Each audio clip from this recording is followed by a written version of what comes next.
Weasel News.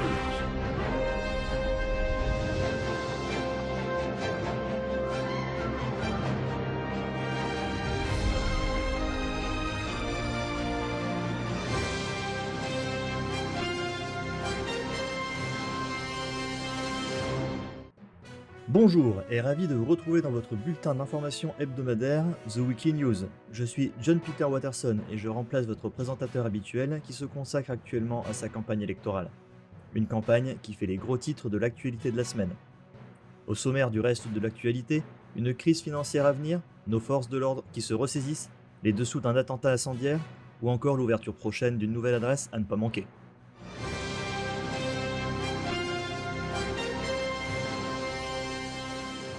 Soyez les bienvenus, nous allons donc commencer le journal en abordant de manière objective la campagne électorale mouvementée qui vient de s'achever. Les candidats en lice étaient Alejandro et Selena Reyes avec leur programme plutôt progressiste et écologique, George Beckett avec son orientation politique davantage libérale et protectionniste, et pour finir Michael McDouglas plutôt orienté vers la croissance économique. Le début de la campagne a été marqué par l'organisation chaotique du débat. À défaut d'avoir une confrontation télévisée en différé comme le voulait M. Beckett, c'est en direct et en public que les trois candidats se sont opposés le 12 avril 2023 devant le gouvernement, théâtre d'invectives continuelles entre eux.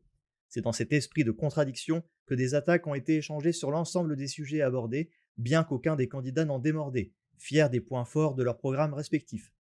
Bien que les candidats se rejoignaient parfois sur certains points, leurs différences idéologiques étaient tout aussi flagrantes.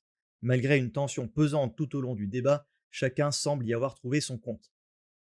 Sous le signe d'un patriotisme assumé, M. Beckett a tenu un meeting en petit comité le 13 avril dernier. De la lutte contre la criminalité en passant par le handicap et la santé, divers sujets ont été abordés pendant son discours politique. Cette prise de parole semble avoir révélé certains comportements problématiques de la part de ses partisans, dont des propos choquants et discriminatoires condamnés par le candidat lui-même. Également, l'équipe d'agents lourdement armés ne serait qu'une mesure de sécurité pour les personnes sur place. Interrogé à ce propos, M. Beckett a déclaré qu'il ne souhaitait pas faire de San Andreas un état policier, mais un état de loi, s'estimant très satisfait de sa prestation et convaincu que les électeurs feraient le bon choix le jour des élections. Les réseaux sociaux ont servi de cheval de bataille pour ces élections gouvernementales. Suite à des feux croisés d'accusations à propos d'achats de votes ainsi que de diffamation entre les Reyes et Beckett, des comptes parodiques ont vu le jour afin d'alimenter la controverse. Bien qu'il semblerait qu'une plainte ait été déposée au Doge suite à cette altercation, c'est le plaignant qui a été finalement rattrapé par la justice après la publication d'une affiche promettant une récompense de 25 000 $ au meilleur déguisement de patriote. Jugé le 14 avril 2023 pour influence au vote, M. Beckett a été déclaré coupable sur la base de l'article L418 du Code pénal et condamné à une peine réduite avec une amende de 1 000 $. Un appel a été prononcé pour cette décision, laissant cette affaire en suspens pour le moment. Par ailleurs, des critiques sur le patrimoine des candidats ont incité Mme Reyes à démentir les accusations en postant un selfie devant chez elle. Longtemps absent de ces échanges, M. McDouglas a quant à lui exprimé sa déception face au combat d'ego, passant avant l'avis des citoyens, tout en pratiquant la politique de l'image, d'après nos sources. Plus récemment, un enlèvement avec menace de mort sur la famille Reyes aurait été revendiqué par un compte Twitter intitulé Vanguard, ce qui a poussé le candidat à se retirer des élections gouvernementales, appelant à voter pour M. McDouglas. Déterminé à poursuivre la campagne, sa sœur a voulu se montrer diplomate avec leur ravisseur. Une tentative avortée par une réponse signée par un certain Capitaine Spider. Les deux candidats restants ont apporté leur soutien face aux épreuves subies par la famille Reyes. Les votes ont eu lieu ce week-end et les résultats ont été révélés ce dimanche à 21 h. M. Beck est à du avec 4. L'État de San Andreas. Les disciples connaissent chacun de vos faits et gestes. Si la surdité et l'aveuglement gangrènent le peuple, nous veillerons à les réveiller de l'endoctrinement gouvernemental. Pensez-vous que l'odeur du sang et la chaleur de la chair suffiront comme sacrifice? C'est ce que nous verrons bientôt. À la suite d'une campagne qui s'est déroulée sur de véritables charbons ardents. Weasel News.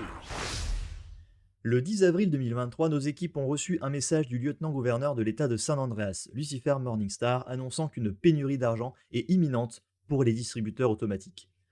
En effet, depuis un mois, la société Groupe 6, dont Lucifer Morningstar est co-PDG, ne parvient pas à assurer le remplissage des ATM de San Andreas, provoquant un manque d'argent dans ceux-ci. Bientôt, les seules banques accessibles pour les citoyens de San Andreas seront la Pacific Bank et la Blaine County Savings Bank. Nous encourageons les habitants de San Andreas à prendre la mesure de cette information et nous leur fournirons des informations supplémentaires dès que les ATM seront en pénurie. Le LSPD a connu depuis quelque temps des changements internes et a récemment mis en place des mesures pour retrouver la cohésion et la discipline au sein de ses rangs. Nous avons pu interroger l'agent 22 que nous remercions sur ces nouvelles mesures. Il y a eu une série de changements au sein de l'état-major, plusieurs agents licenciés ou rétrogradés pour des raisons diverses et variées. D'autres ont été récompensés pour leur engagement par une promotion. Plusieurs nouveaux cadets ont également été recrutés récemment, ce qui apporte un vent de fraîcheur dans l'équipe et une ambiance bien meilleure au sein du poste de police. Des rappels à l'ordre et au règlement ont été mis en place et des exercices de contrôle sont réalisés pour vérifier que les procédures et le comportement des agents soient respectés en toutes circonstances. Le LSPD espère pouvoir regagner la confiance de ceux qui l'ont perdue et que leur devise « Protéger et servir » redevienne la base de leur engagement auprès des citoyens. Autre sujet, ce 11 avril 2023, notre rédaction a appris via une source anonyme qu'un attentat incendiaire a été perpétré contre le bar Yellow Jack et le club des Vipers. Bien que quelques blessés aient été signalés, aucun décès ni dégâts matériels importants n'ont été à déplorer.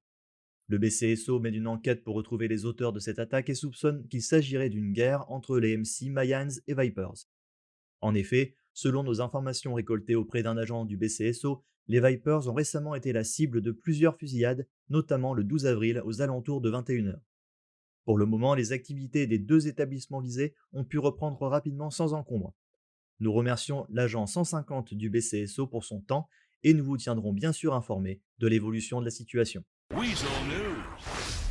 Nous terminerons ce bulletin d'information avec un sujet plus positif avec l'ouverture de l'auberge-restaurant Bayview. Notre équipe a eu l'occasion d'interviewer l'un de ses gérants, M. Vance, afin d'en apprendre plus sur les projets de cet établissement moderne très prometteur. Bien que leur ouverture officielle soit prévue pour le week-end du 22 avril prochain, plusieurs soirées sous invitation ont déjà été organisées pour tisser des liens avec les patrons d'entreprise déjà en activité et pour prendre la température quant à ce projet pour le moins aventureux. En effet, en plus de services d'hôtellerie et de restauration à table avec des produits frais et locaux, hormis leurs pommes de terre importées de Belgique, le Bayview ouvrira une boutique de chasse et pêche exclusive à Blaine County. Nous souhaitons aux gérants de ce nouvel établissement le succès qu'ils méritent et nous vous invitons à aller déguster leurs plats dès que vous en aurez l'occasion. Voilà, c'est la fin de cette édition. Cette semaine électorale a été particulièrement riche et chargée. C'est pourquoi nous ne vous proposerons pas de seconde partie dans l'émission. Nous vous remercions de nous avoir regardés et nous vous donnons rendez-vous la semaine prochaine pour un nouveau bulletin d'information.